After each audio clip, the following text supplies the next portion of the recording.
Hey guys, today I'm going to be reading Goblin Market by Christina Rossetti. Morning and evening, maids heard the goblins cry, "Come buy our orchard fruits, come buy, come buy, apples and quinces, lemons and oranges, plump unpecked cherries, melons and raspberries, bloom-down-cheeked peaches, swart-headed mulberries, wild freeborn cranberries, crab-apples, dewberries, pineapples, blackberries, apricots, strawberries, all ripe together in summer weather, morns that pass by, fair eves that fly, come buy, come buy. Our grapes fresh from the vine, pomegranates full and fine, dates and sharp bullaces, rare pears and green gages, damsons and bilberries, taste them and try, currants and gooseberries, bright fire-like barberries, figs to fill your mouth, citrons from the south, sweet to tongue and sound to eye, come buy, come buy. Evening by evening, among the brookside rushes, Laura bowed her head to hear, Lizzie veiled her blushes, crouching close together in the cooling weather, with clasping arms and cautioning lips, with tingling cheeks and fingertips. Lie close, Laura said, pricking up her golden head. We must not look at goblin men. We must not buy their fruits. Who knows upon what soil they fed their hungry, thirsty roots? Come buy, called the goblins, hobbling down the glen. Oh, cried Lizzie, Laura, Laura, you should not peep at goblin men. Lizzie covered up her eyes, covered close lest they should look. Laura reared her glossy head, and whispered like the restless brook, look, Lizzie, down the glen tramp little men. One hauls a basket, one bears a plate, one lugs a golden dish of many pounds weight. How fair the vine must grow, whose grapes are so luscious, how warm the wind must blow through those fruit bushes. No, said Lizzie, no, no, no, their offers should not charm us, their evil gifts would harm us. She thrust a dimpled finger in each ear, shut eyes, and ran. Curious Laura chose to linger, wondering at each merchant man. One had a cat's face, one whisked a tail, one tramped at a rat's pace, one crawled like a snail, one like a wombat prowled obtuse and furry, one like a rattle tumbled hurry-scurry. She heard a voice like voice of doves, cooing all together. They sounded kind and full of loves in the pleasant weather. Laura stretched her gleaming neck, like a rush-embedded swan, like a lily from the beck, like a moonlit poplar branch, like a vessel at the launch, when its last restraint is gone. Backwards up the mossy glen, turned and trooped the goblin men, with their shrill repeated cry, come buy, come buy.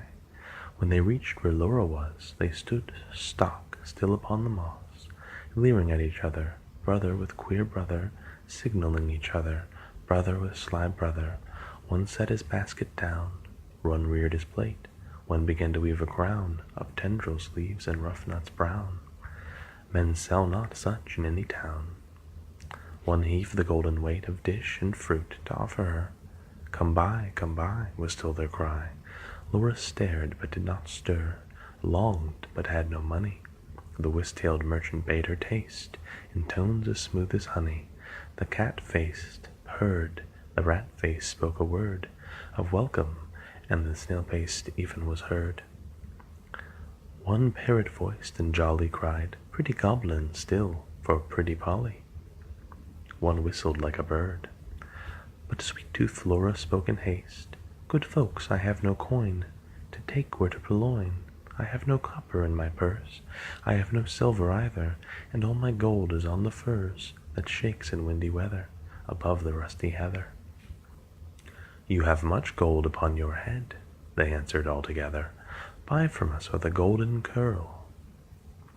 She clipped a precious golden lock, she dropped a tear more rare than pearl, then sucked the fruit globes fair or red, sweeter than honey from the rock, stronger than man-rejoicing wine, clearer than water flowed that juice. She never tasted such before. How should it cloy with length of use? She sucked and sucked and sucked the more, fruits which that unknown orchard bore. She sucked until her lips were sore, then flung the emptied rinds away, but gathered up one kernel stone, and knew not, was it night or day, as she turned home alone. Lizzie met her at the gate, full of wise upbraidings. "Dear, you should not stay so late. Twilight is not good for maidens. Should not loiter in the glen, in the haunts of goblin men. Do you not remember Jeanie? How she met them in the moonlight, took their gifts, both choice and many, ate their fruits and wore their flowers, plucked from bowers, where summer ripens at all hours. But ever in the noonlight she pined and pined away, sought them by night and day, found them no more, but dwindled and grew grey, then fell with the first snow, while to this day no grass will grow where she lies low. I planted daisy there a year ago, that never blow. You should not loiter so." "Nay, hush," said Laura. "Nay, hush, my sister. I ate and ate my fill, yet my mouth waters still. Tomorrow night I will buy more, and kissed her. Have done with sorrow. I'll bring you plums tomorrow, fresh on their mother twigs, cherries worth getting. You cannot think what figs. My teeth have met in, what melons icy cold, piled on a dish of gold, too huge for me to hold. What peaches with a velvet nap, pellucid grapes without one seed. Odorous indeed must be the mead, whereupon they grow, and pure the wave they drink, with lilies at the brink, and sugar sweet their sap. Golden head by golden head, like two pigeons in one nest, folded in each other's wings, they lay down in their curtained bed, like two blossoms on one stem, like two flakes of new-fallen snow, like two wands of ivory tipped with gold for awful kings. Moon and stars gazed in at them, wind sang to them lullaby, lumbering owls forbore to fly, not a bat flapped to and fro round their rest, cheek to cheek and breast to breast, locked together in one nest. Early in the morning, when the first cock crowed his warning, need-like bees, as sweet and busy, Laura rose with Lizzie, fetched in honey, milked the cows, aired and set to rights the house, kneaded cakes of whitest wheat, cakes for dainty mouths to eat, next churned butter, whipped up cream, fed their poultry, sat and sewed, talked as modest maidens should. Lizzie with an open heart, Laura in an absent dream, one content, one sick in part, one warbling for the mere bright day's delight, one longing for the night. At length slow evening came. They went with pitchers to the reedy brook, Lizzie most placid in her look, Laura most like a leaping flame. They drew the gurgling water from its deep. Lizzie plucked purple and rich golden flags, then turned homeward, said, "The sunset flushes those furthest loftiest crags. Come, Laura, not another maiden lags, no wilful squirrel wags, the beast and birds are fast asleep." But Laura loitered still amongst the rushes, and said the bank was steep, and said the hour was early still, the dew not fallen, the wind not chill, listening ever, but not catching the customary cry, "Come by," with its iterated jingle of sugar-baited words, not for all her watching, once discerning even one goblin, racing, whisking, tumbling, hobbling, let alone the herds that used to tramp along the glen, in groups or single of brisk fruit merchant men. Till Lizzie urged, "O Laura, come, I hear the fruit call, but I dare not look. You should not loiter longer at this brook. Come with me home. The stars rise, the moon bends her arc, each glowworm winks her spark. Let us get home before the night grows dark, for clouds may gather, though this is summer weather. Put out the lights and drench us through. Then if we lost a ray, what should we do?" Laura turned cold as stone, to find her sister heard that cry alone, that goblin cry, "Come buy our fruits, come buy." Must she then buy no more such dainty fruit? Must she no more such succous pasture find? Gone deaf and blind? Her tree of life drooped from the root. She said not one word in her heart's sore ache, but peering through the dimness, not discerning, trudged home, her pitcher dripping all the way. So crept to bed and lay silent till Lizzie slept, then sat up in a passionate yearning, and gnashed her teeth for balked desire, and wept as if her heart would break. Day after day, Night after night, Laura kept watch in vain, in sullen silence of exceeding pain. She never caught again the goblin cry, "Come buy, come buy." She never spied the goblin men, hawking their fruits along the glen. But when the noon waxed bright, her hair grew thin and grey. She dwindled, as the fair full moon doth turn to swift decay and burn her fire away. One day, remembering her kernel stone, she set it by a wall that faced the south, dewed it with tears, hoped for a root, watched for a waxing shoot, but there came none. It never saw the sun, it never felt the trickling moisture run, while with sunk eyes and faded mouth she dreamed of melons, as a traveller sees false waves in desert drouth, with shades of leaf-crowned trees, and burns the thirstier in the sandful breeze. She no more swept the house, tended the fowls or cows, fetched honey, kneaded cakes of wheat, brought water from the brook, but sat down listless in the chimney nook, and would not eat. Tender Lizzie could not bear to watch her sister's cankerous care, yet not to share, she night and morning caught the goblin's cry, "Come buy our orchard fruits, come buy, come buy." Beside the brook along the glen she heard the tramp of goblin men. The yoke in stir poor Laura could not hear, longed to buy fruit to comfort her, but feared to pay too dear. She thought of Jeanie in her grave, who should have been a bride, but who for joys brides hoped to have, fell sick and died in her gay prime, in earliest winter time, with the first glazing rime, with the first snowfall of crisp winter time. Till Laura, dwindling, seemed knocking at death's door. Then Lizzie weighed no more, better and worse, but put a silver penny in her purse, kissed Laura, crossed the heath with clumps of furze, at twilight halted by the brook, and for the first time in her life began to listen and look. Laughed every goblin when they spied her peeping, came towards her hobbling, flying, running, leaping, puffing and blowing, chuckling, clapping, crowing, clucking and gobbling, mopping and mowing.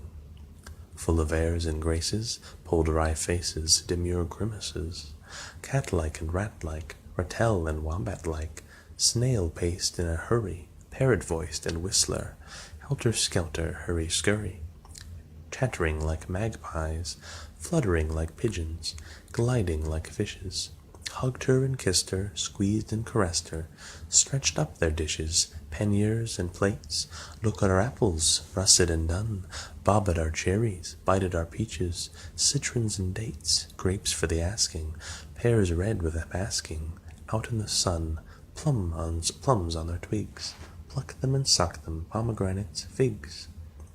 "Good folk," said Lizzie, mindful of Jeanie, "give me much and many," held out her apron, tossed them her penny. "Nay, take a seat with us, honour, and eat with us," they answered, grinning. "Our feast is but beginning, night yet is early, warm and dew-pearly, wakeful and starry. Such fruits as these no man can carry, half their bloom would fly, half their dew would dry, half their flavour would pass by.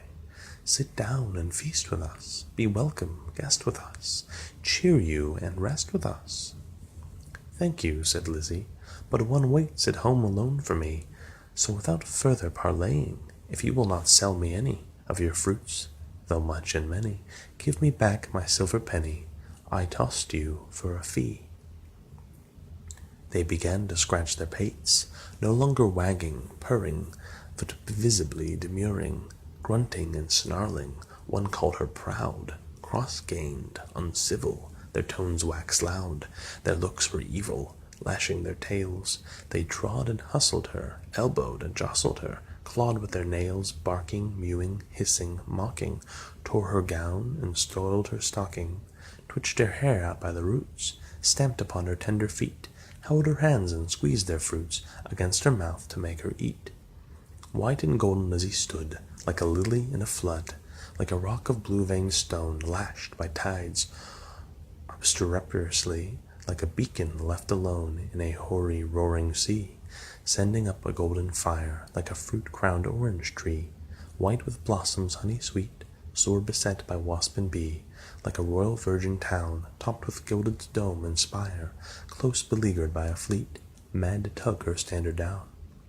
One may lead a horse to water, 20 could not make him drink, though the goblins cuffed and caught her, coaxed and fought her, bullied and besought her, scratched her, pinched her, black as ink, kicked and knocked her, mauled and mocked her.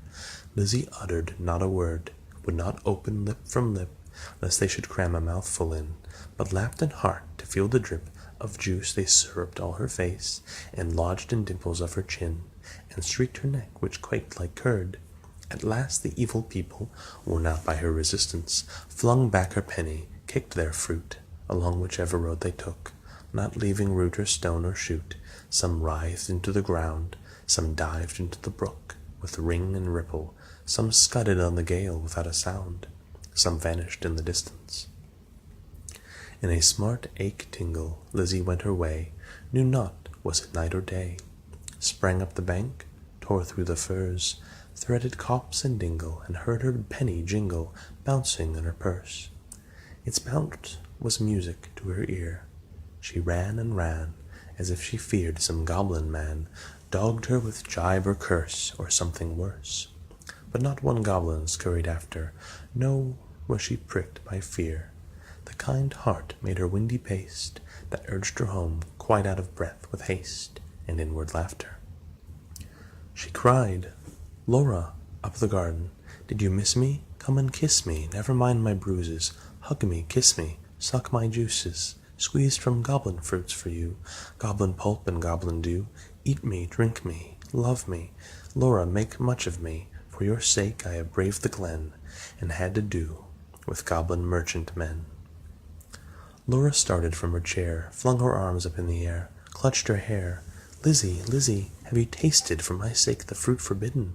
Must your light like mine be hidden, your lung life like mine be wasted, undone in mine undoing, and ruined in my ruin, thirsty, cankered, goblin ridden?"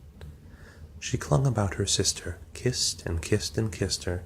Tears once again refreshed her shrunken eyes, dropped like rain after long sultry drouth, shaking with anguish, fear, and pain.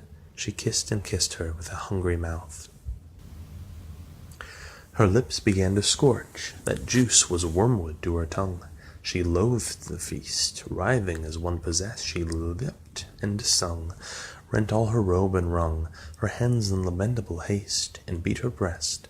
Her locks streamed like the torch borne by a racer at full speed, or like the mane of horses in their flight, or like an eagle when she stems the light straight towards the sun, or like a caged thing freed, or like a flying flag when armies run. Swift fire spread through her veins, knocked at her heart, met the fire smouldering there, and overbore its lesser flame.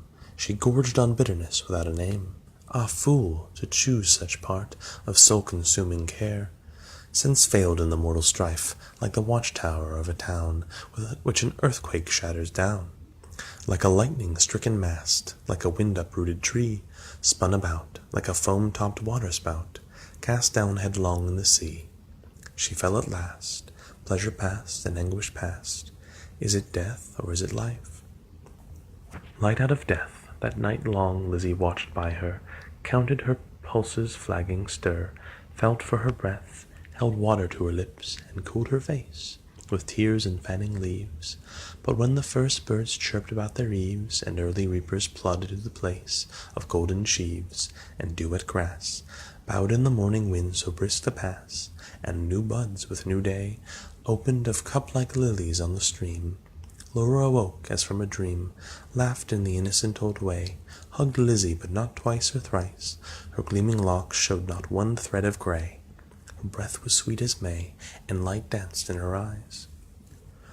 Days, weeks, months, years afterward, when both were wives, with children of their own, their mother hearts beset with fears, their lives bound up in tender lives, Laura would call the little ones, and tell them of her early prime, those pleasant days long gone, of not returning time, would talk about the haunted glen, the wicked quaint fruit merchant men, their fruits like honey to the throat, but poison in the blood.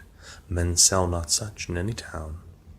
Would tell them how her sister stood in deadly peril to do her good, and win the fiery antidote. Then joining hands to little hands, would bid them cling together, for there is no friend like a sister in calm or stormy weather, to cheer one on the tedious way, to fetch one if one's gone astray, to lift one if one totters down, to strengthen whilst one stands. Well, I hope you guys enjoyed the reading, and I hope you guys have a pleasant day.